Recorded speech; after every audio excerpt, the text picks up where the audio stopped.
L'Algérie qui a du pétrole et du gaz et qui est grosso modo le rich kid on the block. C'est-à-dire c'est vraiment pendant 30 ans, 40 ans, l'Algérie n'a rien besoin de faire ni de produire, elle a juste besoin d'exporter son pétrole et son gaz pour avoir un PIB par habitant et un PIB tout court 2 à 3 fois supérieur à celui du Maroc et de la Tunisie. Ça c'était avant.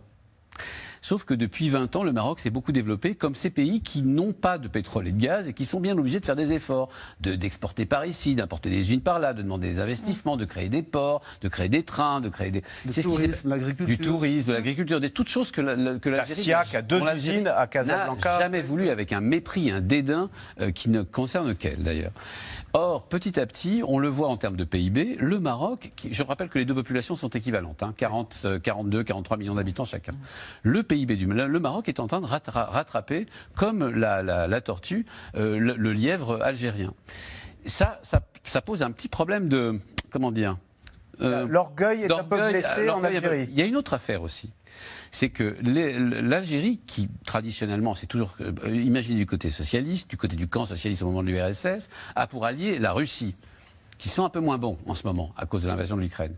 Le Maroc, lui, a pour allié les États-Unis, les armes américaines, les Occidentaux qui sont venus investir chez eux, Israël, dont elle a reconnu, par exemple, dont elle a reconnu l'État au travers des accords d'Abraham.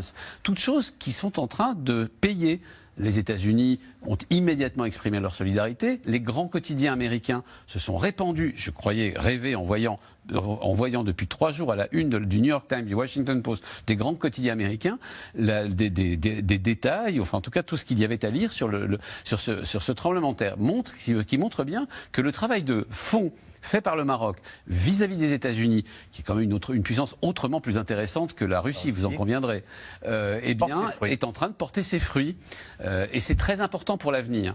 Parce qu'au fond, les pays qui réussissent vraiment ne sont pas les pays qui ont du pétrole et du gaz. Ça, c'est le malheur des nations. Ouais. Ce sont les pays qui s'efforcent et qui sont obligés de faire d'énormes efforts sur eux-mêmes, y compris de développement, pour pouvoir compenser cette maigre richesse en ressources naturelles.